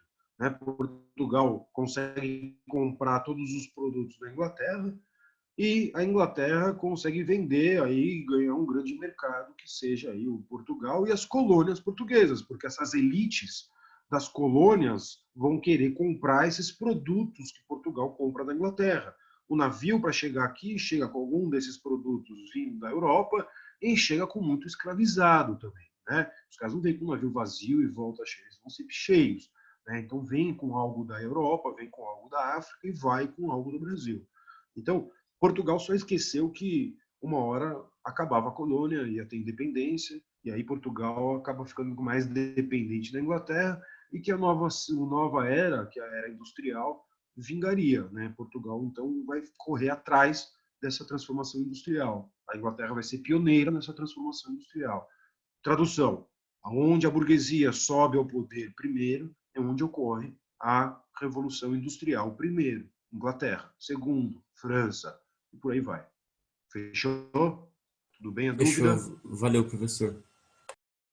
Mais uma dúvida? Manda aí, dúvida. Gente, quem não nem tem mais dúvida, abaixa a mão, por favor, para eu saber se tem alguém com dúvida ou não. Ninguém? Então vamos embora. Lá, restauração da dinastia de Bragança. Portanto, quando a gente fala que é o fim da União Ibérica, volta os Bragança, Dom João IV em Portugal. Se eu conseguisse aqui, turminha, se eu conseguisse aqui, ia ser muito legal. Deixa eu tentar fazer um negócio aqui, ó. Ver se vocês conseguem ver isso aqui. Fica em branco para vocês aí, turminha? Alguém me dá uma respostinha, por favor. Sim, ficam em branco. Dá uma olhada aqui, ó. Se eu fizer aqui, ó, um gráfico, desculpa a tortice do meu gráfico, certo? Se eu fizer um gráfico, desculpe aí, mas isso aqui é para ser reto, tá? Se eu fizer esse ciclo do ouro aqui, século, portanto, 18, então a gente está falando do século 18, a gente tem um crescimento da exploração aurífera e a segunda metade do século 18, um declínio da exploração aurífera. Beleza? Uhum. Tudo bem? Tipo a parábola, prof. Mais ou menos. História, né, gente? Um historiador, tudo bem, gente? Não vou colocar nome aí matemático nisso, para não me comprometer. Mas o que eu quero dizer para você é mais ou menos isso. Na metade do século, a gente tem um declínio, tudo bem? É o que importa para a gente. A gente vê que tem esse declínio, mas a cobrança de imposto e a cobrança da coroa está em ascensão, certo? Então, isso vai levar um conflito entre os colonos aqui, que são os caras que exploram a região, ou seja, esses caras aqui são os colonos em amarelo, e a coroa portuguesa falou, não estou nem aí, vocês são uma colônia e eu quero o meu lucro, cadê o meu dinheiro? Eu quero o meu lucro. A ideia aqui é a extração cada vez mais do lucro para a metrópole, certo? O que eu quero que vocês percebam aqui, vamos pegar uma outra cor, menos verde, certo? Que nós é Corinthians. Aí eu quero que vocês percebam o seguinte, eu falo do ciclo do ouro, mas não se esqueçam que existem aqueles caras que defendem que o açúcar brasileiro, ele continua aqui, ó, em ascensão. O açúcar não acabou lá no Nordeste, certo? Ninguém desapareceu. O Nordeste brasileiro, de repente, desaparece no século XVIII. Ele continua sendo um local que recebe muito escravo, ele continua sendo um local que produz muito ouro, então o ouro flutua aqui. Há quem defenda que existe mais ouro, mais cana do que o ouro no Nordeste, Pernambuco, Bahia, etc. E há quem defenda que é mais ou menos igual. Ou seja, tanto faz para a gente, certo? Para nossas aulas aqui. Significa que Portugal ganha do ouro e ganha da cana-de-açúcar. É isso que importa para a gente, né? O mais importante é, ciclo significa, parece que só teve uma coisa, né? E na verdade não. Continuam as duas aí, certo? Tanto o ouro quanto o açúcar seguindo em frente. Deu para entender esse meu gráfico? Tenho até vergonha de não ter ele aqui, gente. Se gravar, eu pedi para o apagar. Deu para entender, professor. Desculpa. Oi. Professor, só uma dúvida. Então, quer dizer que, para ver se eu entendi, a cana-de-açúcar também estava rendendo altos valores, é isso? Altos lucros para a metrópole, que é Portugal. Tava assim, e pode ser comparável ao ouro. Dizem, em alguns estudos, que é muito mais que o ouro. Beleza, valeu. Tá? Inclusive, porque a gente que defende o ouro, o desenvolvimento e etc. Por quê? Existiu uma teoria, deixa eu explicar então por que eu estou falando isso. Deixa eu tirar esse slide aqui, que senão eu vou passar vergonha, gente. Como é que eu saio? Pelo amor de Deus. Eu não saio mais aqui. E agora? Stop share e vou voltar, tá, gente? Ou seja, há quem diga, deixa eu contar para vocês então o porquê que eu estou falando isso daí. Há quem diga que... Só um segundo, gente, peraí. Vou poder descartar. Aê, garoto! Voltei. Share screen. Vamos lá. Voltei, desculpa. Há quem diga, tá, que o acúmulo gerado pelo ouro foi o que transformou essa região do sudeste do Brasil. Depois vai ser esse acúmulo do ouro, toda essa transformação, esse desenvolvimento do sudeste, para no século XX o sudeste ser a região mais desenvolvida do Brasil. O que quero dizer é o seguinte: o Brasil, portanto, entra na Revolução Industrial, na transformação industrial, só quando for uma república no século XX, 1900 e tralalá. Tudo bem? Vai aí capengando, e Getúlio Vargas a gente tem um grande crescimento industrial em 1930 em diante. 1930. Há quem diga isso. Então, alguns historiadores foram buscar esses dados, falando assim, peraí, né? Então o acúmulo gerado, a riqueza gerada só pelo ouro, por isso que a riqueza do ouro que levou São Paulo a ser a locomotiva do Brasil, blá, blá, blá, blá, blá, todos esses papos que a gente fala que o paulista é superior ao demais do Brasil, tal. E não tem nada a ver isso daí, né? O Brasil é um país gigantesco, com uma diversidade enorme. Então, esses grupos aí que querem valorizar só um e desvalorizar o outro, desmerecer um, desmerecer o outro, tomaram uma paulada, que os caras fizeram um estudo e provaram que o açúcar, nessa época do ouro, gerava tanta riqueza e foi tanto quanto exportado quanto o ouro. Então, assim, acabou com essa teoria e falou, não, deixa para lá, o pessoal ficou para lá. Você vai no Nordeste, o pessoal fala, não me venha com esse papo aí de que só o Sudeste teve o ouro, que sustentou a Revolução Industrial inglesa e tal. Porque quem comprava bastante do açúcar também eram os ingleses lá, né? A gente tem, portanto, tudo isso. Tudo bem, gente? Era por conta disso que eu estava querendo mostrar aquele meu rabisco passado, que eu já apaguei, ó, certo? Ó, ficou em branco aqui. Não tem mais nada. Bom, o que eu quero contar para vocês é o seguinte: volta o rei de Portugal. Quando o rei de Portugal volta, a gente chama o período do fim da União Ibérica, guerras lá em Portugal. Aqui eles encontram um Brasil invadido pelos holandeses, tomado pelos holandeses. O açúcar, portanto, do Nordeste, né, precisa ser retomado pelos portugueses. Olha só, voltei no tempo, hein? Voltei para 1654. Quando os portugueses vão expulsar os holandeses do Nordeste, os holandeses vão começar a investir cada vez mais na produção na região da América Central, nas Antilhas, portanto, tudo bem? Nas Antilhas da América Central, que eram ali colônias, portanto, holandesas, certo? A queda, portanto, no preço do açúcar internacional devido a essa concorrência, mais açúcar sendo fornecido, cada vez mais a queda disso daí. Olha só, quando a gente fala de apogeu e declínio do sistema colonial, eu vou mostrar agora o declínio do sistema colonial não pelo lado do ouro, mas pelo lado também agora do açúcar. O açúcar, portanto, passa a não gerar tanto lucro no final do século, o que estimulou cada vez mais gente a ir buscar ouro. Então, a Companhia Geral do Comércio, que era criada, que era exclusividade só da coroa portuguesa, vai começar a ter uma certa liberdade. Dentro do Brasil, são criadas várias companhias de comércio. Pô, fudeu. Portugal fala, não estou tendo tanto lucro nem no açúcar, não estou tendo... Perdi agora um período muito grande de exploração que era do Brasil, separada da Espanha, está me gerando um custo muito grande, que é uma guerra aqui interna, então eu vou começar a dar certas liberdades lá na colônia. Ou seja, além do ciclo do ouro, tudo aquilo que a gente já viu, existe também, com a ideia do açúcar, a criação de companhias gerais de comércio. O que são isso? São companhias que têm exclusividade comercial entre tal faixa de terra e tal faixa de terra. Do Rio Grande do Norte, São Vicente. Então, esses caras podiam trazer e vender para essas regiões azeite, vinho, farinha, trigo, bacalhau. Mais para frente, com os tratados de Inglaterra, produtos industrializados, manufaturados.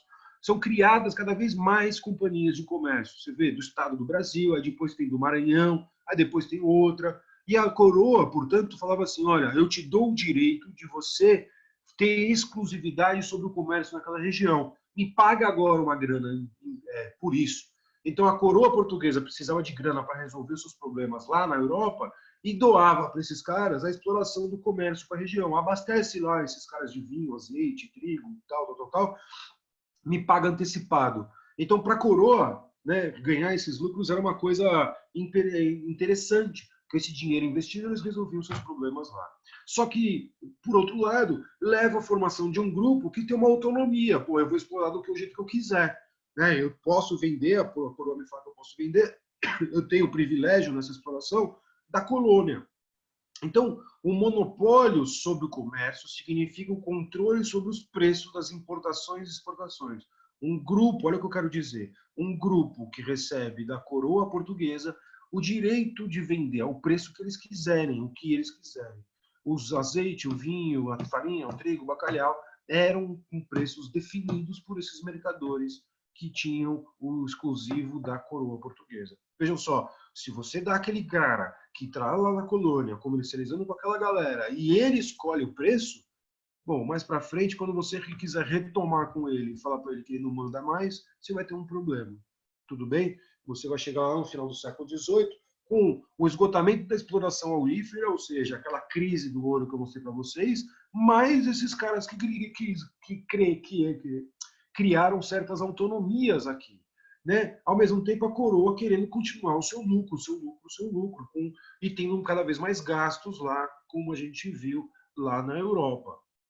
Então, a Europa vivia, gente, tudo bem até aqui? A Europa vivia o que a gente chama de antigo regime, vai ser chamado de antigo regime, principalmente pelos revolucionários franceses. Antigo regime que era baseado no mercantilismo, no absolutismo e calcado numa sociedade estamental. Esse slide vocês têm que ter na cabeça, gente. Isso aqui tem que ter no caderno, tudo bem? Isso daqui tem que ter. Toda essa idade moderna, quando a gente fala idade moderna, como que era regido a Europa? Um mercantilismo, ou seja, uma prática comercial, não é industrial nem liberal, em que existia um exclusivismo da metrópole sobre os negócios, o monopólio. O absolutismo monárquico, que significa, portanto, né, uma autoridade real. A monarquia, o rei é o Estado.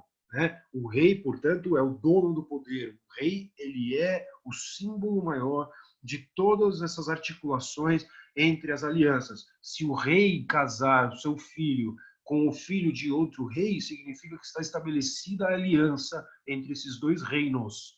Olha só, né? Imagina, se o filho do Bolsonaro casa com a filha do Trump, então significa que o Brasil agora é aliado dos Estados Unidos. Né? Ou seja, um casamento define tudo. E quem não é, e quem não era, é como se isso daí, né, fazia a articulação total daquela época, e coisa que não é verdade.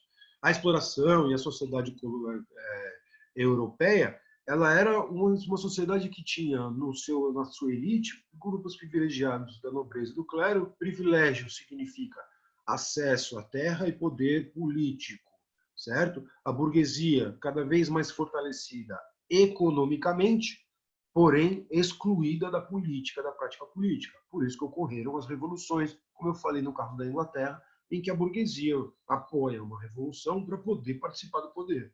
E o servo, ou seja, a maior parte da população, né, tinha suas obrigações, paga o imposto e paga o pato de tudo isso. Não à toa, com o advento então de todas essas transformações da burguesia subir ao poder, surgem as ideias de maior liberdade, de maior igualdade, né? Ideias que vêm aí de Adam Smith, de John Locke, de Montesquieu, por aí vai. Ou seja, a ideia do liberalismo econômico. Liberalismo econômico dizem aí que é do Adam Smith, chamado pai do liberalismo econômico. Eu não gosto desse termo pai, mas, ou seja, contra o mercantilismo. O liberalismo é o oposto, portanto, desse mercantilismo, certo? Ou seja, o livre mercado. Deixe fazer, deixe estar, assim, né? O mercado vai por si só. Existe uma lei, que é a lei da oferta e da procura, que vai regular o preço de tudo. Então, a liberdade comercial levaria cada vez mais à ampliação dos mercados e o desenvolvimento disso. Isso é legal a gente debater em tempos de coronavírus, né, que a gente percebe o preço do álcool em gel aí, né, que acontece, se é uma exploração ou se é uma liberdade, cada vez maior procura e etc. Ao mesmo tempo que a gente percebe na gasolina, todo mundo trancado em casa, cada vez menor circulação, e o preço da gasolina cai, né, pouquinho. Quando eu falo do álcool em gel, das máscaras, custava R$1, foi para R$170, né? Chegou a esse preço aí. Então é um absurdo. Ao contrário, quando cai o preço, a desculpa é outra, o dólar subiu, por aí vai. Bom, John Locke, por exemplo, um outro pensador, defendia o liberalismo na política, né? Acabar com esses privilégios dos grupos como do clero e da nobreza. Portanto, significa também apoiar as independências das colônias e o fim, né, de um absolutismo total, monárquico, mas um absolutismo, mas eles defendiam um Estado autoritário que fosse apoiado nas ideias racionais, não mais um Estado que fosse Deus definiu, portanto, o nosso governante, então quem apoia o absolutismo é a igreja, Deus assim fez e assim será. Não, pode ser um Estado monárquico, despótico, autoritário, portanto, mas que seja calcado em ideias racionais, né? O tal do despotismo esclarecido. E aí a gente vê a ideia, né, as novas sociedades, que são sociedades de classe, ou seja, né, com a Revolução Industrial e com uma nova burguesia financeira capitalista tomando o poder. E agora a gente tem o fim das obrigações da servidão, né, a transformação agora do proletariado. O proletário é o trabalhador das fábricas, das cidades, né, uma nova classe social, portanto, em choque com as ideias dos patrões. Isso daí, os exemplos dessas ideias são as revoluções que ocorreram, a industrial francesa e a própria guerra de independência dos Estados Unidos, aí a independência dos Estados Unidos, uma das 13 colônias da América do Norte. Eu vi uma mãozinha levantada, vamos lá.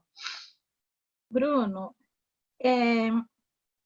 o despotismo esclarecido, como que eu posso diferenciá-lo das ditaduras, mesmo as ditaduras no começo aí, mais no século XX? Como que eu poderia colocar, além de falar que é o tempo, um é lá atrás, outro aqui, mas aqui recente? O despotismo esclarecido, o déspota, né, quando a gente fala, significa uma autoridade monárquica. Ele não perde o seu vínculo do clero e da nobreza, ou seja, ainda existem aqueles que têm o privilégio da terra e o privilégio do poder político, mas esse poder político foi ampliado através das ideias, e o cara, né, e o rei, ele vai adotar essas ideias desde que essas ideias não infiram no seu projeto político. Tradução. O que eu quero dizer é o seguinte: monarcas daquela época adotaram ministros ou medidas do próprio parlamento que seguiam nas ideias dos iluministas. Então, peraí, vamos colocar não só a exploração da colônia, o quinto e acabou, porque Deus quis. Vamos fazer umas contas aqui, né? O que o povo está precisando, vamos começar transformações. E essas transformações significam o que o povo e esse grupo novo está almejando. A burguesia, essa classe em ascensão, ela também quer se sentir como elite, não só ser uma elite financeira. Ela quer se sentir, né? Pensar como. E para isso tem que investir em educação, por exemplo. Eu tenho que ter o acesso às artes. Então a burguesia começa a ter também participação dentro das escolas, tem cada vez uma amplitude maior nesses investimentos. Então eu vou investir nas cidades, né? Eu vou criar universidades, eu vou criar centros agora para a minha própria população e para essa elite também, né? Que não é só mais aristocrática, mas a elite das cidades. Investir nas cidades e não só na aristocracia que é do campo. Então foi isso que aconteceu. Quando a gente chama de déspota esclarecido, existem alguns exemplos que são pontuais, tá, Isa? A gente pega ali na Rússia e etc. Quando a gente fala de ditadura, a gente já está falando de um autoritarismo. E necessariamente, né, quando a gente fala de absolutismo, bom, o cara é absoluto no poder. O Estado é ele representa. Porque não adianta eu falar assim, você é o poder e o rei assumiu o poder e agora eu sou o rei desta sala aqui, se ninguém acredita que eu sou o rei. Para ter o poder, precisa ter alguém que recebe esse poder, que aceita esse poder, que se submete a esse poder. Então, a mentalidade da Idade Moderna das pessoas condizia com o poder da igreja que justifica esse poder. Lembra daqueles reis chamados reis taumaturgos? Aqueles reis em que as pessoas acreditavam que ao encostar na mão do rei teria, portanto, a cura, né? Olha só, as pessoas, se hoje em dia as pessoas acreditam que a Terra é plana, né? Imagina, você tocar na mão do rei, você consegue a cura. Então as pessoas iam em direção ao rei para tentar ser curado naquele momento. Então, a mentalidade religiosa daquela época mostra, né, que a igreja justificava esse poder autoritário do rei. Uma ditadura não, já não necessita isso. Você percebe, Isa? O ditador aqui, nem todo mundo achava que ele era o melhor, ou que ele era tudo isso. Uma ditadura não necessariamente precisa de tudo isso para conseguir, certo? Eu não sei se eu estou no horário já que tem acabado, acho que o pessoal já tem que ter para ir para outra aula, não é isso? É isso que está acontecendo ou não? Sim, prof, já passou 10 minutos. Para variar, né? Então, tudo bem. Eu não consegui aqui, eu preciso desligar porque o outro professor precisa entrar. Eu não consegui aqui falar sobre a sua dúvida, Isa. Eu posso marcar com você de tirar sua dúvida ou deixar para a próxima aula, ou mais para frente aqui, certo? Eu vou falar dessas transformações iluministas aqui no Brasil, e aí eu já falo só sobre as revoltas. A gente pega uma aula só sobre revolta, que é a próxima aula, e aí falando de revolta, aí a gente vem para o reino do Brasil aqui e segue em frente. Fechado? Sem problema.